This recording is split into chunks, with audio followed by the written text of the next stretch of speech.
Boa noite, irmãos. Vamos dar sequência ao nosso culto da noite. O pastor Assis está pregando na Congregação Batista do Novo Horizonte. Não estão aniversariando lá, o aniversário no Clube dos Engenheiros, tá? 10 anos, mas o pastor Paulo Bueno convidou o pastor Assis para levar uma palavra lá. Os irmãos estão muito empolgados com a obra lá. O pastor Assis tem atualizado os irmãos quanto à obra. Eu estive lá também. Uma obra maravilhosa, e o pastor Assis está pregando agora à noite lá, tá bom? Vamos estar orando por eles também, para que Deus esteja abençoando os nossos irmãos ali da congregação. Meus irmãos, na próxima terça-feira, ou melhor, na segunda-feira, haverá uma reunião do Conselho Administrativo da Igreja, todos os cargos da diretoria executiva, tá? Às 8 horas da noite, o pastor Assis mencionou na parte da manhã, se encontre aí no boletim, por favor, não falte. Reunião na terça-feira com os diáconos, tá? A primeira reunião do pastor Assis com os diáconos também às 8 horas. E na terça-feira nós não vamos ter a reunião dos adolescentes, nós, né? Como se eu fosse um adolescente. Mas os adolescentes da nossa igreja não terão a sua reunião, tá? E isso porque estão em semana de prova, precisam se preparar, se dedicar lá para as suas provas, e então não haverá reunião.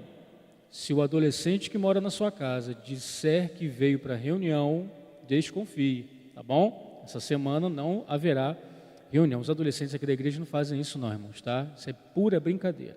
Eles não fazem esse tipo de coisa não, tá?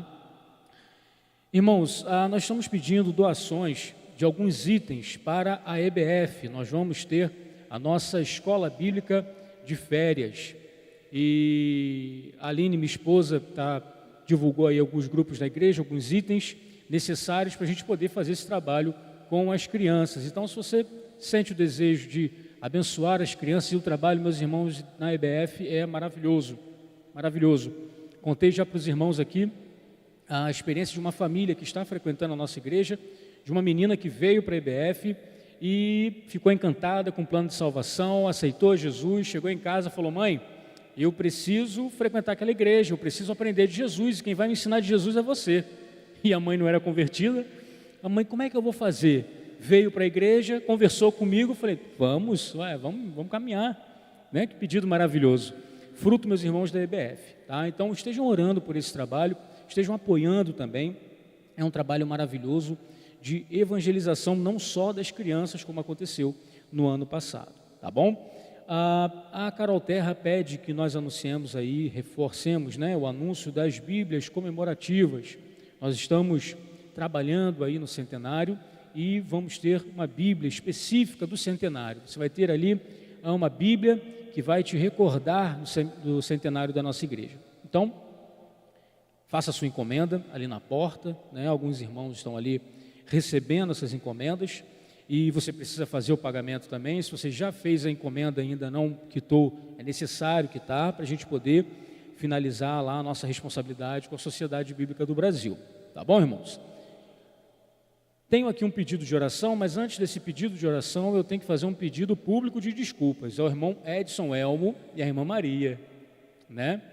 O irmão Edson Elmo é aquele jovem senhor que vem aqui declamar poesias. Os irmãos sabem quem é? Reflexões poéticas, não é isso, meu irmão?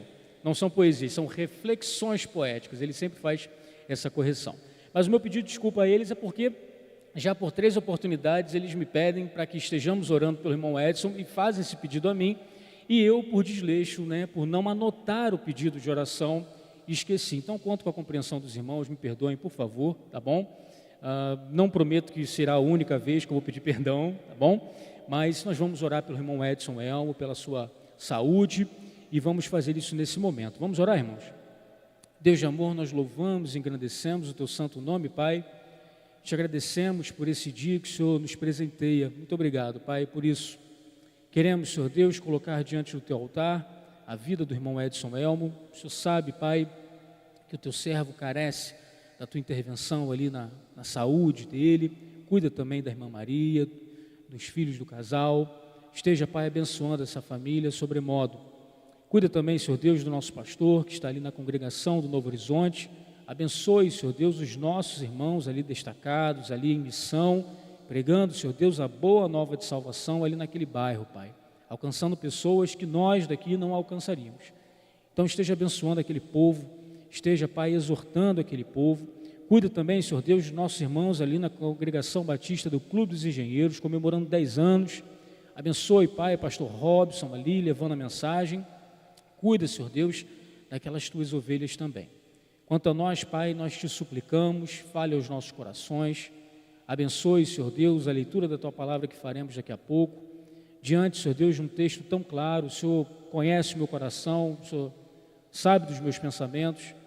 E o meu medo, Pai, é tornar dificultoso uma mensagem tão clara que a tua palavra escrita nos traz, Pai. Então tenha misericórdia de mim, esteja me usando nesse momento para a honra e glória do teu santo nome, Pai. Tudo isso nós te pedimos, no nome doce e precioso do Senhor Jesus. Amém. Meus irmãos, dando sequência ao sermonário Parábolas de Jesus, e parábolas de Jesus não é redundância, tá, irmãos? Mas só tem parábola de Jesus? Não, nós temos parábolas também no Antigo Testamento. Então, parábolas de Jesus não é redundância, tá? Dando sequência às parábolas de Jesus, nós vamos hoje nos debruçar, vamos refletir sobre a parábola do rico insensato. Abra sua Bíblia, por gentileza, no Evangelho do Senhor Jesus, escrito por Lucas, capítulo 12, nós vamos ler a partir do verso 13. Lucas, capítulo 12, a partir do verso 13. Na parábola passada, na quarta-feira, sem ser agora dia 21, na quarta-feira 14, se eu não me engano, eu trouxe a parábola do servo impenitente, aquele servo que não teve compaixão do seu conservo, mesmo desfrutando ali do perdão do rei, ele não teve compaixão, não perdoou o seu conservo. E a parábola, muito clara, nos traz ali ensinamento sobre perdão e nos mostra que perdão é o exercício do amor, perdão é uma atitude, não um sentimento, e que o perdão é um comportamento cíclico. Nós sempre temos que estar perdoando. Por isso que quando eu pedi perdão ao irmão Edson Elmo e à irmã Maria, eu falei, olha, não prometo que vai ser minha única falha. Nós estamos sempre errando, lamentavelmente. Então, o comportamento, o perdão precisa ser em um movimento, né, circular, ele é persistente. E podemos ver também que o perdoar, ele livra o perdoador da escravidão. Ele libera a pessoa que trabalha com perdão, que libera o perdão, a pessoa se sente ali livre daquela escravidão, de remoer aquele erro, aquela falta cometida contra si. Essa foi a parábola do servo impenitente, analisada ali no dia 14 de junho. Hoje nós vamos nos debruçar sobre a parábola do rico insensato. Conseguiu abrir sua Bíblia aí? Não confia ali na projeção do Lucas, não. Acompanha na sua Bíblia, tá bom? É importante. Mas se quiser acompanhar por ali também, dá certo. Lucas, capítulo 12, a partir do verso 13. Diz assim a palavra do Senhor. Alguém da multidão lhe disse, mestre, diz a meu irmão que divida a herança comigo. Respondeu Jesus, homem, quem me designou juiz ou árbitro entre vocês? Então lhes disse, cuidado, fiquem de sobreaviso contra todo tipo de ganância. A vida de um homem não consiste na quantidade dos seus bens. Verso 16. Então lhes contou esta parábola. A terra de certo homem rico produziu muito. Ele pensou consigo mesmo, o que vou fazer? Não tenho onde armazenar minha colheita. Então disse, já sei o que vou fazer. Vou derrubar os meus celeiros e construir outros maiores, e ali guardarei toda a minha safra e todos os meus bens. E direi a mim mesmo, você tem grande quantidade de bens, armazenados para muitos anos. Descanse, coma, beba e alegre-se. Verso 20. Contudo, Deus lhe disse, insensato, esta mesma noite a sua vida lhe será exigida. Então quem ficará com o que você preparou? Assim acontece com quem guarda para si riquezas, mas não é rico para com Deus. Obrigado, Gênio. Que Deus abençoe a leitura da sua palavra. Meus irmãos, nós estamos aqui diante de uma parábola que trata claramente sobre a questão da ganância, um sentimento que pode surgir no meu coração, no seu coração, algo pernicioso. na parábola anterior, tratamos sobre o perdão, algo bom, algo de Deus, algo vindo para exteriorizar o amor de Jesus. Já a ganância, a Bíblia nos apresenta como um fruto da carne, né? Algo que provém não do Espírito, mas que provém da carne. Essa parábola, meus irmãos, deixa claro para a gente que Jesus não veio para solucionar problemas materiais, problemas terrenos. Lá no verso 14, isso fica muito claro para a gente. Jesus fala: homem, quem foi que me designou juiz ou árbitro entre vocês? Eu não estou aqui para solucionar essa falta de justiça no seu caso. Eu não estou aqui para admoestar o seu irmão a te dar a parte dele da herança. Eu não estou aqui para isso. O meu assunto é outro. O reino de Jesus não é um reino deste mundo. Ele disse isso perante Pilatos. Lá em João, capítulo 18, verso 36, na primeira parte, Jesus respondendo a Pilatos, Pilatos perguntou: você é o rei dos judeus? Aí Jesus disse: o meu reino não é deste mundo. O meu reino não é deste mundo. Os assuntos que trato não são assuntos pertinentes a este mundo, mas sim a uma era por vir. Jesus, como eu disse, ele condena a ganância. Isso está claro lá no verso 15. Observa lá. Então disse: cuidado, fiquem de sobreaviso contra todo tipo de ganância. Todo tipo de ganância. Não só a ganância contra dinheiro. Nesse caso aqui era uma pessoa rica, uma pessoa que estava preocupada em guardar, armazenar para desfrutar no futuro. Mas a ganância pode se revelar também quanto ao status, quanto a um relacionamento. Isso pode também surgir em nosso coração. A ganância, meus irmãos, é aquela pessoa que sempre quer ter mais, é diferente da inveja. O invejoso, ele quer trocar de lugar com uma determinada pessoa. Ele olha uma pessoa, inveja, deseja aquilo que a pessoa tem. Já o ganancioso não, o ganancioso, ele sempre quer mais. Aquilo que ele tem não lhe é suficiente. Ele não vive contente, contentamento. Às vezes a gente usa a palavra contente para dizer que nós estamos sorrindo, não é isso? Mas não, contentamento é satisfação que vem ao meu e ao seu coração. Pois bem, a inveja, né, por outro lado, ela não trata disso, é você querer ter o que o outro tem. Jesus trata aqui, então, da ganância. A exortação, meus irmãos, que Jesus traz aqui para essa pessoa da multidão, não sabemos se é homem, se é mulher, se é jovem, se é adulto, se é idoso, nós só sabemos que era uma pessoa que estava ali pertencendo, né, à multidão, fazendo parte da multidão. Parece um pouco pesada para uma pergunta muito simples, para um pedido, melhor dizendo, muito simples. Não é isso? Lá no verso 1, meus irmãos, do capítulo 12, nós vemos que Jesus estava falando para uma multidão de milhares. E ele estava falando para essa multidão, tratando sobre assuntos do seu reino. Tratando sobre assuntos do seu reino. Lá no Evangelho de Jesus, escrito por Mateus, esse momento é descrito lá no Sermão do Monte, no capítulo 5 ao capítulo 7. Então Jesus está tratando ali de aspectos do seu reino, mas vem uma pessoa da multidão e faz esse tipo de questionamento. Mestre, me ajuda, peça que meu irmão, ele divida comigo aquilo que ele precisa dividir. Observe que essa pessoa está falando ali, né, pedindo justiça. Ele não está fazendo um pedido absurdo, mas isso revela aonde estava a cabeça dessa pessoa. Jesus estava ali tratando sobre coisas do seu reino, falando sobre a necessidade de amar, de perdoar, de oferecer a outra face, de não se preocupar com aspectos desta vida, mas essa pessoa chega para Jesus e fala: Senhor, peça que meu irmão faça justiça. A cabeça dessa pessoa que faz esse pedido a Jesus não estava naquele lugar. Ele estava ali diante do mestre dos mestres, do Senhor dos senhores, do Messias, mas a cabeça dele estava em outro problema. A sua cabeça está onde nesse momento? A sua cabeça está onde nesse momento? No problema que você vai ter que resolver amanhã? Amanhã é segunda-feira, né? Hoje é dia 25. Amanhã é dia 26. Uma porção de boletos vencendo, não é isso? É assim lá também?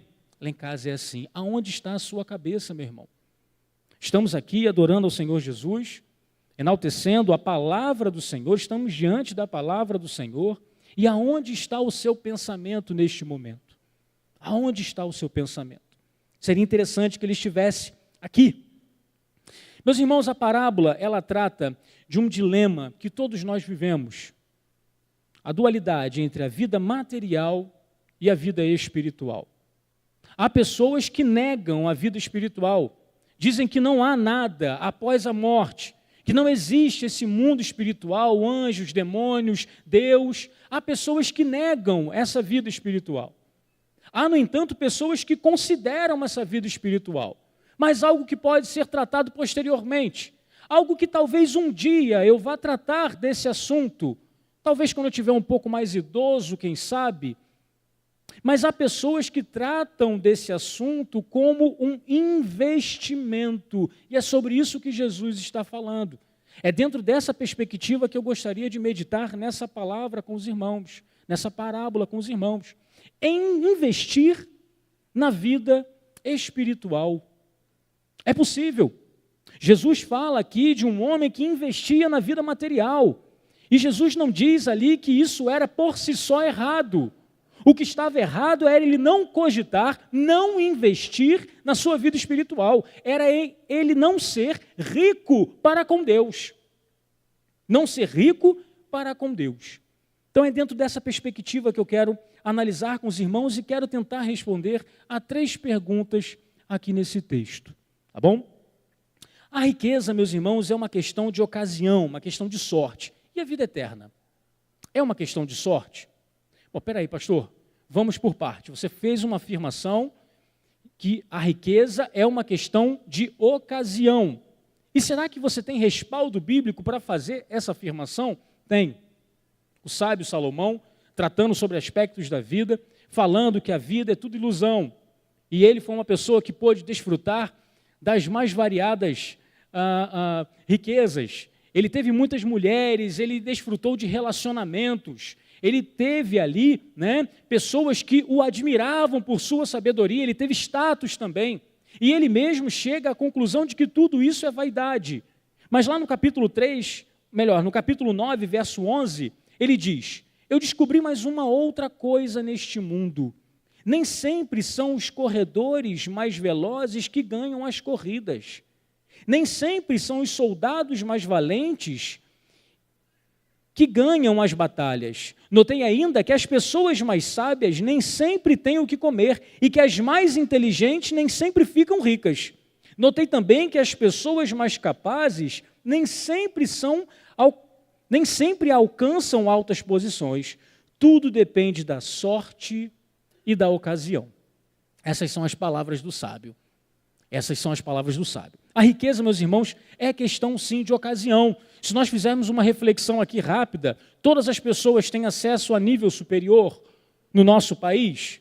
Não, nem todas as pessoas têm acesso a nível superior. Todas as pessoas têm acesso a riquezas, a ganhar dinheiro, têm dote para isso. Nem todas as pessoas têm. Conhecemos bons profissionais, pessoas que deveriam ser bem-sucedidas, mas não são, porque lhe falta o quê? Ocasião. E o salmista, o sábio chama isso de sorte, de ocasião. Mas e a vida eterna? A vida eterna, será que a vida eterna é uma questão de ocasião? Será que a vida eterna é uma situação em que você um dia deu a sorte de encontrar com uma determinada pessoa e que essa pessoa lhe apresentou um caminho que lhe leva à vida eterna? Será que é dessa forma? A palavra de Deus diz que não. A vida eterna, meus irmãos, é uma questão de sujeição. Sujeitar-se. Sujeitar-se. Não se trata de ocasião, porque a ocasião é agora. A ocasião é agora. Todas as pessoas que estão ao alcance da minha voz neste momento têm a oportunidade de adquirir a vida eterna. E só há um caminho, só há uma forma de se adquirir a vida eterna, através de Cristo Jesus, como nós já lemos e cantamos nesta noite. Não é uma questão de ocasião e precisa ser feito agora. Agora, O Senhor Jesus, falando para uma igreja, lá em Apocalipse capítulo 3, verso 20, diz: eis que estou à porta e bato. Eu estou batendo. Eu estou dizendo, esse é o momento, esta é a ocasião, o tempo é agora. A vida eterna pode ser adquirida agora. Lá no capítulo 11 de Mateus, verso 28, venham a mim todos os que estão cansados e sobrecarregados. É um convite. No primeiro texto ele está à porta batendo, no segundo texto ele está convidando. É urgente, precisa ser feito agora. Mas como eu disse, trata-se de sujeição. Algo que dentro da perspectiva material, dentro do mundo material, a sujeição é algo ruim. Porque você adquire bens e almeja e conquista uma independência financeira para quê? Para não ter patrão, não é isso? É ou não é o que o mundo diz aí? Para não ter patrão, para não ter que cumprir horário, para ter independência. Na vida espiritual não é assim. Na vida espiritual, sim, você precisa ter dependência.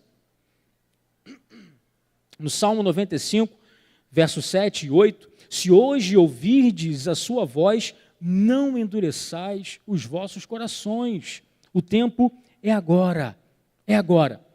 Mas quem quer submeter a sua inteligência a algo desconhecido? Não é verdade?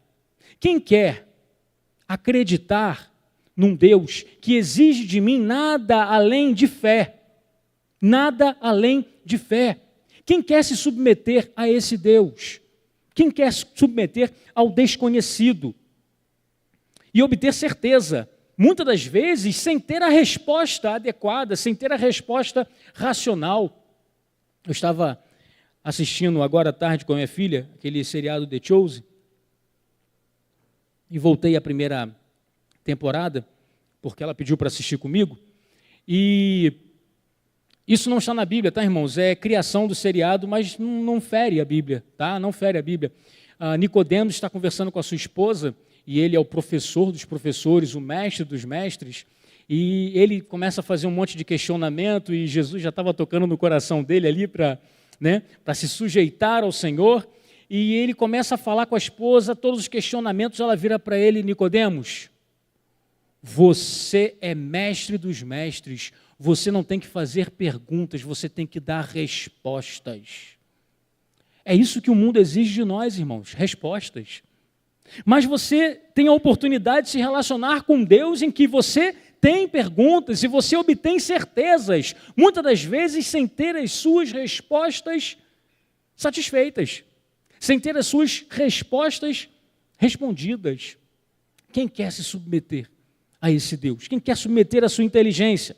Quem quer submeter o seu comportamento à ética divina?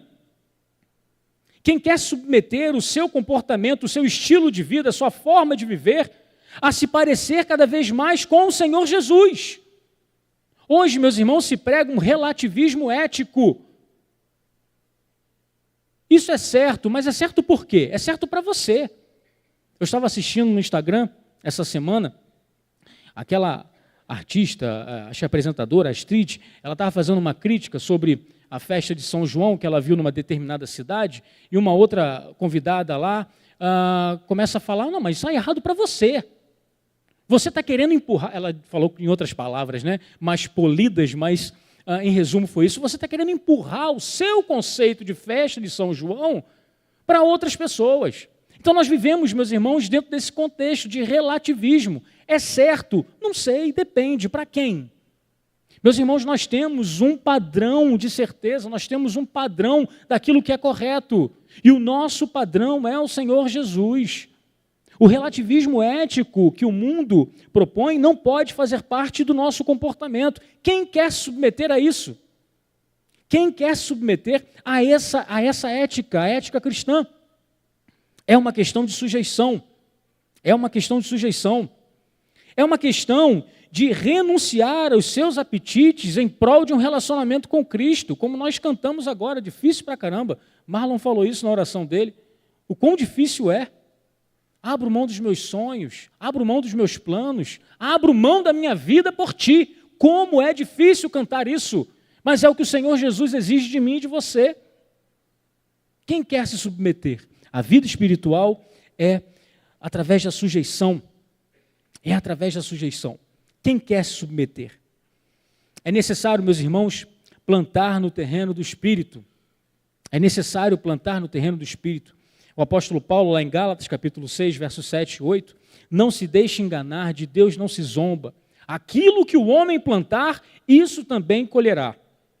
Quem plantar no terreno da carne colherá corrupção. E quem plantar no terreno do Espírito colherá vida eterna. A lei da semeadura, ela existe. Foi Deus que instituiu ela. Aquilo que você plantar, isso você vai colher. Isso você vai colher. É necessário investir na vida espiritual. Quem quer investir na vida espiritual? E observe que eu não estou falando de dinheiro. Porque aí afora, esse outro evangelho que é pregado, se diz que para você investir na sua vida espiritual, você tem que dar os seus bens, você tem que fazer uma oferta financeira de fé. Não é disso que eu estou falando de vida. Estou falando de entregar a sua vida ao Senhor Jesus, de renunciar a prazeres, renunciar a sonhos para o Senhor Jesus. A parábola, meus irmãos, fala justamente o contrário. Ela fala daquela pessoa que só pensa na parte financeira, é louca. Vocês observaram? Insensato, em outras versões, louco, esta noite te pedirão a sua alma. Eu estava conversando agora com os diáconos ali no gabinete, eles vão ali orar, né, sempre com a pessoa que vai pregar, e estávamos comentando sobre aquele rapaz que esteve aqui hoje de manhã, né, irmão Milton, segundo o pastor Assis, a minha ovelha, né? Muito amada, aqueles que lidam com ele, por favor, já que é minha ovelha, tenham muito cuidado, tá bom? Estou falando sério. Mas os irmãos estão de parabéns, sempre tratam ele com muito carinho, né? Sempre querem acalmar ele. É interessante, eu comentava lá com os irmãos, né, que Jesus não chama ele de louco. Não, sabe por quê? Esteja ele bom, estou falando do irmão Milton, esteja ele bom, esteja ele atacado, ele está sempre aqui. Você já observou isso? Hoje, por exemplo, ele estava sem o remédio dele, aí não tem conversa, irmãos. Tem que sair conversando com ele, ir levando ele, e a gente consegue levar ele sem encostar nele. Uma pessoa só conversando, dando atenção a ele, ouvindo o que ele está falando, as coisas, né, que ele fala. Enfim, mas esteja ele bom, esteja ele no momento ali, né, sem lucidez, ele está sempre aqui. Não é desse louco que o Senhor Jesus está falando. Jesus está falando do louco que trata a sua vida material sem considerar que há um porvir. Ele não considera isso. Ele acha que é apenas aqui. Essa pessoa é louca, é insensata, não deveria estar agindo dessa forma. E diz que, mesmo ele tendo bens, ele não é rico para com Deus. Os bens que ele tem não o tornam rico para com Deus. Então, quando falo em investir na vida espiritual, meus irmãos, não estou falando definitivamente em algo financeiro. A segunda pergunta que trago é: que vida, material ou espiritual, traz plena saciedade? Observe lá no verso 19, que diz lá: e direi a mim mesmo, você tem grande quantidade de bens armazenados para muitos anos, descanse, coma, beba e alegre-se. Parece, meus irmãos, que a saciedade, segundo a ótica desse rico insensato, ela vem dos bens e da quantidade dos bens. Não é isso? Parece que é dessa forma, mas eu e você, o nosso conhecimento empírico, o nosso conhecimento secular, nos mostra que existem pessoas que são carentes dos mais básicos serviços e que são felizes, e que são contentes. Você conhece pelo menos uma pessoa assim? Pessoa que não tem, sabe, uma saúde de qualidade, não tem acesso a uma educação de qualidade, às vezes não tem acesso nem mesmo a saneamento básico de qualidade. Mas a pessoa é contente. E conhecemos também pessoas que têm acesso a esses serviços bons, caros, mas que lá no fundo, vivem frustradas. Conhecemos ou não conhecemos, irmãos? Então, o que traz saciedade? O que traz satisfação? A vida material ou a vida espiritual? Dentro da ótica dos mais críticos, né? Aquelas pessoas que não têm acesso a bons serviços e vivem satisfeitas são pessoas acomodadas. Mas nós sabemos que não. Porque Deus traz no coração da pessoa a verdadeira satisfação, o verdadeiro contentamento. Contentamento. Em Filipenses capítulo 4, verso 11 ao verso 13, Paulo fala sobre o segredo de viver contente. Observe só o texto. Vocês conhecem esse texto, só que vocês só conhecem a parte final desse texto. Diz assim o texto: não estou dizendo isso porque esteja necessitado, pois aprendi a adaptar-me a toda e qualquer circunstância. Sei o que é passar necessidade e sei o que é ter fartura. Aprendi o segredo de viver contente em toda e qualquer situação, seja bem alimentado, seja com fome, tendo muito ou passando necessidade. Tudo posso naquele que me fortalece. Quando a gente lê esse versículo na traseira de um carro, a gente pensa logo, tudo posso naquele que me fortalece, um super-homem, né? Um super-homem, um cara que não tem, eu posso tudo, eu conquisto tudo com o Senhor, mas na verdade o texto está dizendo o seguinte: olha só, eu aprendi o segredo de viver contente, mesmo com pouco ou com muito, tendo fome ou passando frio, é o que o texto diz.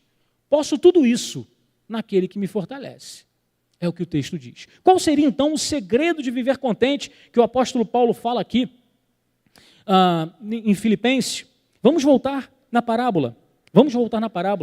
A gente vê que a suficiência da vida material é a independência. Lá no verso 19 diz isso. O rico insensato, ele precisou fazer um depósito maior para armazenar, porque no futuro ele precisaria daqueles bens para continuar se alimentando e vivendo uma vida regalada. Mas a suficiência da vida espiritual é justamente a dependência. Algo que na vida material é um absurdo. Você tem que trabalhar pela sua independência financeira, não é isso? Na vida espiritual, não. Para você ter a suficiência, você precisa ser dependente. Dependente. Foi o confronto do Senhor, de Deus, ali com o rico, né? Insensato. Esta noite a sua vida vai ser exigida. E o que você tem feito? Para quem foi? Para quem que você investiu? Né? Foi justamente esse o confronto de Deus para com o rico. Terceira pergunta: que estilo de vida te prepara para a morte? A música que a Sara cantou falava sobre viver com Cristo, não é isso? A última frase, como é que foi, Sara? Uma declaração, é verdade. Não vou viver sem Jesus. Uma declaração maravilhosa. Não vou viver sem Jesus. Se eu não quero, meus irmãos, viver sem Jesus, morrer sem Jesus é mais loucura ainda. O que te prepara para a vida eterna? O que te prepara para a vida eterna? Observem que as dificuldades financeiras, a crise econômica é uma possibilidade. Eu não conheço ninguém que não tenha passado por uma crise financeira. Essa não foi minha experiência, mas pode ser que alguém conheça uma pessoa que nunca passou por uma crise financeira, porque a crise financeira é uma possibilidade.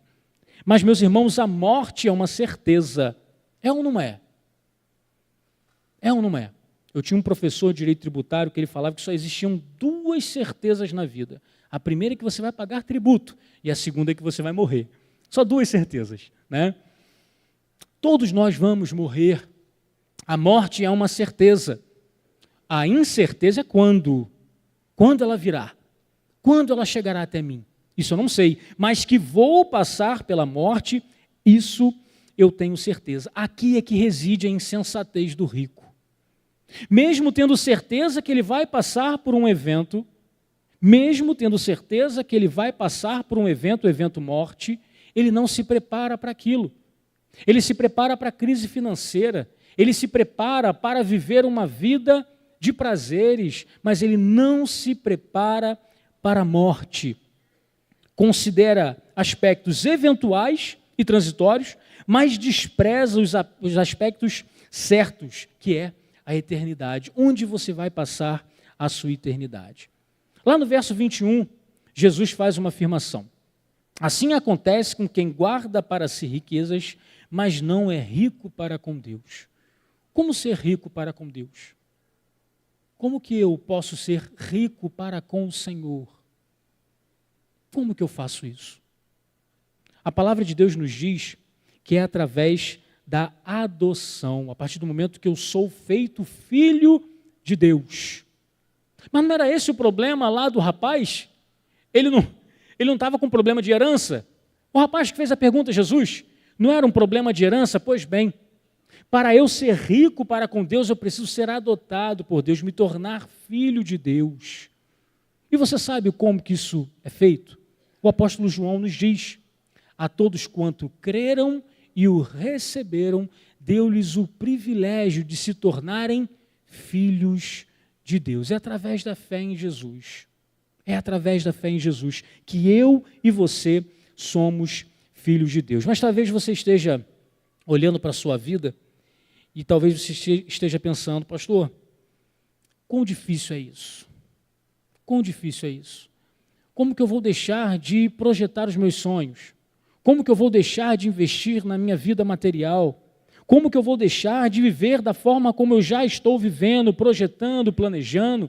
E não há nada de errado nisso. O errado é você colocar o seu coração nisso.